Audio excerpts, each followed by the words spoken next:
आज हम डिस्कस करेंगे सेफ्टी रिलेज के बारे में। सेफ्टी रिलेज में आज हम डिस्कस करेंगे क्या क्यूएलएम के बारे में। क्यूएलएम क्या है, इसका लोकेशन क्या है, इसको कैसे रीसेट किया जाता है आदि वगैरह हम आज देखेंगे। तो चलिए स्टार्ट करते हैं। हमारा कन्वेंशनल लोको में कुछ इस प्रकार से सेफ्टी रिलेज लोको में रिले पैनल में लगा होता है और इसमें एक हमारा क्यूएलएम है। आगे देखते हैं। देखिए कुछ इस तरह से हमारा क्यूएलएम लोको में रिले पैनल में लगा होता है।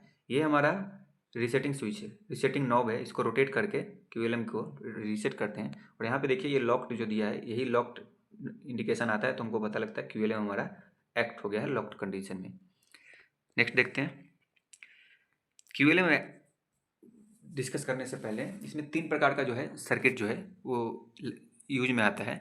सर्किट में लगे जो इक्विपमेंट है वो सभी को हमको ध्यान से देखना होगा, ताकि जब क्यूएलएम एक्ट हो तो आपको ST2 कंपार्टमेंट में, फीडिंग पावर सर्किट में, एक्सिलरी पावर सर्किट में किस चीज़ को देखना है उसके बारे में एक क्लियरिटी मिल सके।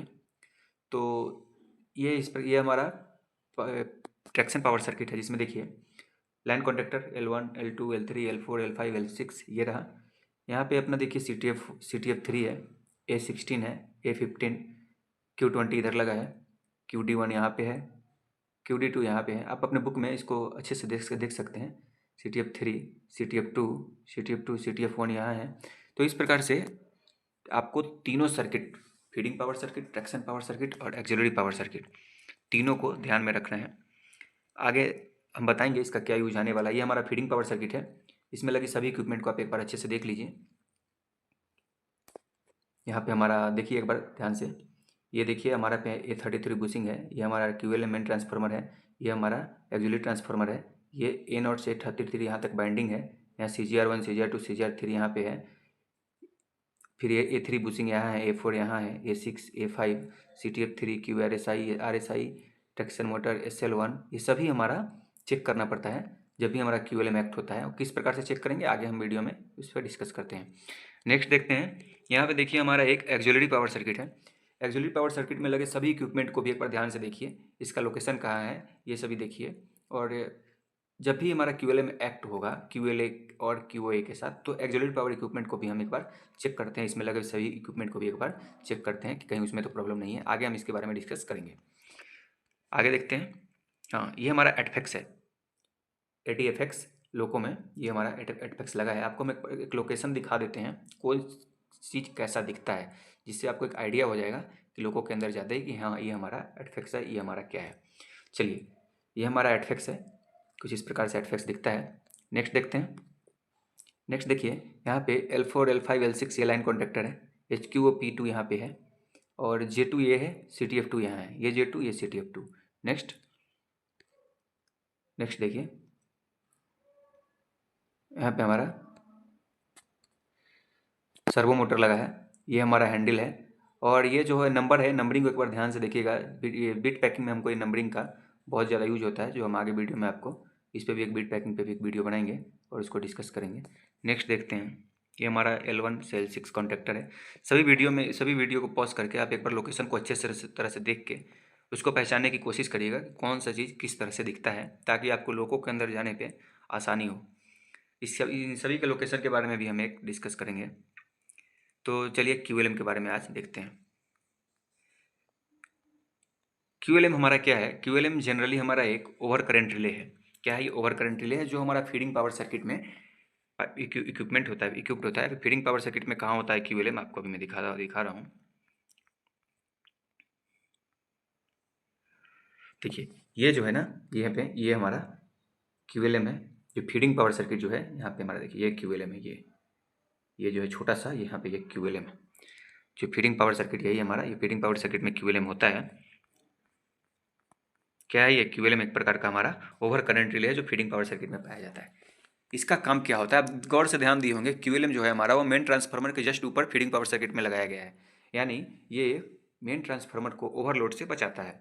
अगर हमारा क्यूएलएम कभी ट्रिप हो जाए, मतलब वहाँ पे लॉक्ड कंडीशन आ जाए, तो उस कंडीशन में क्या होगा, तो वो उस कंडीशन में क्यूएलएम हमारा ट्रिप हुआ, मतलब ये दिखा रहा है कि हमारा मेन ट्रांसफार्मर में किसी प्रकार का कोई परेशानी आया है, या जो ट्रांसफार्मर से इक्विप्ड इक्विपमेंट है, जैसे जीआर हो गया, आरजीआर हो गया, सीजीआर हो गया, ट्रांसफार्मर बूसिंग और उसका टर्मिनल्स हो गया आदि में किसी प्रकार की कोई एबनॉर्मलिटी आई है जिसके कारण हमारा क्यूएलएम क्या हो गया, ट्रिप हो गया है।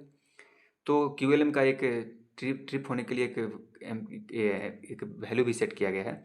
जैसे WAP1 WAG5 के लिए 325 एम्पियर्स है, WAG7 और WAP4 के लिए 450 एम्पियर्स सेट किया गया। इससे ज़्यादा होने पे हमारा क्यूएलएम क्या होगा, एक्ट हो जाएगा, क्यूएलएम ट्रिप हो जाएगा। आगे देखते हैं, क्यूएलएम हमारा अकेला सिंगल ओनली क्यूएलएम ही एक्ट हुआ है और किसी भी प्रकार का कोई भी सेफ्टी रिले एक्ट नहीं हुआ, उस कंडीशन में क्या है देखेंगे। क्यूएलएम हमारा, अगर क्यूएलएम हमारा अकेले एक्ट हुआ है तो हम इन चीज़ों का ध्यान रखेंगे। सबसे पहले क्यूएलएम अगर एक्ट हुआ अकेले हो, किसी भी चीज़ के साथ हो, तो सबसे पहला हमारा काम क्या होगा, HT2 कंपार्टमेंट को चेक करेंगे। HT2 कंपार्टमेंट में जो भी इक्विपमेंट लगा है उसमें हम क्या देखेंगे, स्मोक देखेंगे, कहीं स्मोक तो नहीं आ रहा, बर्निंग स्मेल देखेंगे, फायर देखेंगे, HT2 कंपार्टमेंट में कहीं फायर तो नहीं लगा है, वायल देखेंगे, ट्रैप चैम्बर में कोई एक्स्ट्रा वायल तो नहीं आ गया है, या फिर GR सेफ्टी वाल्व में कुछ वायल जो है स्प्लाश मतलब बाहर की तरफ वायल तो नहीं आ रहा। तो HT2 कंपार्टमेंट हो गया, सिंपल है। उसके बाद क्या करेंगे, TFR ऑयल और GR ऑयल दोनों में देखेंगे कुछ एबनॉर्मल ऑयल जो है ज़्यादा तो नहीं आ गया। एबनॉर्मल ऑयल जो है TFR ऑयल और GR ऑयल में बहुत ज़्यादा तो नहीं आ गया, देखने में दिखने से आपको पता चल जाएगा कि हाँ तेल इन दोनों में ज़्यादा आया है। नेक्स्ट क्या है, हम रूफ बुशिंग बार को देखेंगे, TFR टर्मिनल को देखेंगे, फिर A33 CGR1 CGR2 CGR3 आर्कचूट RGR RPGR A33 bushing, ये सभी हमारा फीडिंग पावर सर्किट में है। आप ध्यान से देख सकते हैं फीडिंग पावर सर्किट को देख के कौन सा चीज़ कहाँ लगा है। ये सभी चीज़ को चेक करने के बाद अगर किसी प्रकार का एबनॉर्मलिटी पाया गया तो TLC को इन्फॉर्म करेंगे। अगर एबनॉर्मलिटी किसी भी प्रकार का नहीं है तो क्यूएलएम को एक बार हम लोग क्लॉक वाइज डायरेक्शन में रीसेट करेंगे। वहाँ पे जो नॉब लगा था उसको हम क्या करेंगे, क्लॉक वाइज डायरेक्शन में घुमा देंगे, जिससे हमारा क्यूएलएम जो है वो रीसेट हो जाएगा। उसके बाद हम क्या करेंगे, ट्रैक्शन को रिज्यूम करेंगे। और अगर हमारा सेकेंड टाइम ट्रैक्शन रिज्यूम करते के साथ सेकेंड टाइम हमारा क्यूएलएम एक्ट हो गया तो उस कंडीशन में क्यूएलएम को रीसेट नहीं करना है, टोटली बैन है। उसकी कंडीशन में कॉन्टैक्ट टीएलसी को कॉन्टैक्ट करेंगे और वो जो जैसा एडवाइस करेंगे वैसा आगे फॉलो करेंगे। ये तो हो गया क्यूएलएम अगर अकेले एक्ट हो, सिंगल क्यूएलएम एक्ट हो तो इतना ये करना है, कुछ नहीं, सिंपल है। HT2 कंपार्टमेंट चेक करो, TFR वाल चेक करो, HT2 कंपार्टमेंट चेक करो, TFR वाल चेक करो, GR वाल चेक करो। उसके बाद जो फीडिंग पावर सर्किट में है A33 CGR1 CGR2 CGR3 आर्कचूट RGR RPGR A33 bushing, ये सभी एक बार चेक करो। अगर कोई एबनॉर्मलिटी नहीं है तो जस्ट उसको एक क्लॉक वाइज डायरेक्शन में रोटेट करो।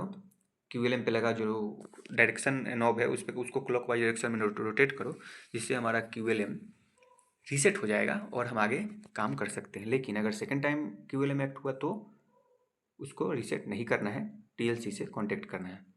अभी तो ये हो गया, आगे हम देखेंगे क्यूएलएम जो है हमारा वो कैसे कैसे एक्ट करता है। देखिए ध्यान से देखिए, एक हमारा देखिए यहाँ पे हमारा सेफ्टी रिले जो MT-DJ ब्रांच में सभी लगा होता है। आप डीजे सर्किट में पढ़े होंगे, नहीं तो आप हमारा डीजे सर्किट का वीडियो भी देख सकते हैं जो चैनल पे उपलब्ध है।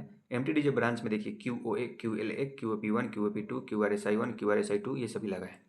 तो इस कंडीशन में क्या है, अगर हमारा QLM QOP1 के साथ ट्रिप करता है, QOP2 के साथ ट्रिप करता है, QRSI1 QRSI2 इन सभी के साथ ट्रिप करता है तो क्या करेंगे, और अगर हमारा QLM QOA और QLA के साथ ट्रिप करता है तो क्या करेंगे, सिंगल सिंगल भी कर सकता है, या तो QLM हमारा QOA के साथ कर गया या फिर दोनों के साथ कर गया। तो उस कंडीशन में हम कैसे क्या करेंगे आगे हम डिस्कस करते हैं बारी बारी से। सभी सिंपल है, कुछ भी एक्स्ट्रा नहीं, अब ध्यान से देखिए सभी समझ में आएगा। अभी देखिए QLM जो है हमारा QOP1 QOP2 QRSI1 QRSI2 इन चारों में से कोई एक के साथ या फिर किसी के साथ हमारा QLM जो है इनके साथ में एक्ट हुआ है लॉक्ड कंडीशन। तो उस कंडीशन में क्या करेंगे, सेम क्या करना है, HT2 कंपार्टमेंट को चेक करना है, TFR ऑयल GR ऑयल में कुछ एक्स्ट्रा ऑयल प्रेशर तो नहीं है उसको देखना है, चेक रूफ बुशिंग बार A33 फीडिंग पावर सर्किट को पूरी अच्छी तरह से चेक करना है। अगर कोई एबनॉर्मलिटी है तो रीसेट नहीं करना है, TLC को इन्फॉर्म करना है। अगर HT2 कंपार्टमेंट में इन सभी में किसी प्रकार का कोई एबनॉर्मलिटी है तो रीसेट नहीं करना है, क्या करना है, TLC को इन्फॉर्म करना है। और अगर किसी भी प्रकार का एबनॉर्मलिटी नहीं है फीडिंग पावर सर्किट में तो अभी तो हमारा फीडिंग पावर सर्किट QLM का हो गया, अभी QOP1 QOP2 QRSI1 QRSI2 ये सभी हमारा कहाँ उपलब्ध है, ट्रैक्शन पावर सर्किट में। तो हमें ट्रैक्शन पावर सर्किट में लगे इक्विपमेंट को भी देखना पड़ेगा कि उसमें किसी प्रकार का कोई प्रॉब्लम तो नहीं है, क्योंकि उसके साथ ही हमारा QLM भी एक्ट हुआ है, उसमें किस एक्ट हुआ है, यानी फीडिंग ट्रैक्शन पावर सर्किट में किसी भी प्रकार का कोई परेशानी आया है जिसके कारण हमारा QLM जो है उसके साथ एक्ट हो गया है। तो देखेंगे ट्रैक्शन पावर सर्किट में हमारा लगा इक्विपमेंट जो है TFR terminal, RSI1, RSI2, line contactor, shunting contactor, SJ1, जितना सारा ट्रैक्शन पावर सर्किट में इक्विपमेंट लगा है सभी को एक बार देखेंगे कि इसमें कुछ एबनॉर्मलिटी तो नहीं है। अगर एबनॉर्मलिटी है तो उसको आइसोलेट करेंगे, अगर आइसोलेट होने लायक है, नहीं तो TLC से इन्फॉर्म करेंगे, रीसेट नहीं करेंगे। और अगर एबनॉर्मलिटी आइसोलेट हो गया तो क्या करेंगे, QLM को रीसेट करेंगे और ट्रैक्शन को रिज्यूम करेंगे, ठीक है। और अगर QLM से दोबारा एक्ट हुआ तो उसको रीसेट नहीं करेंगे, सिंपल है।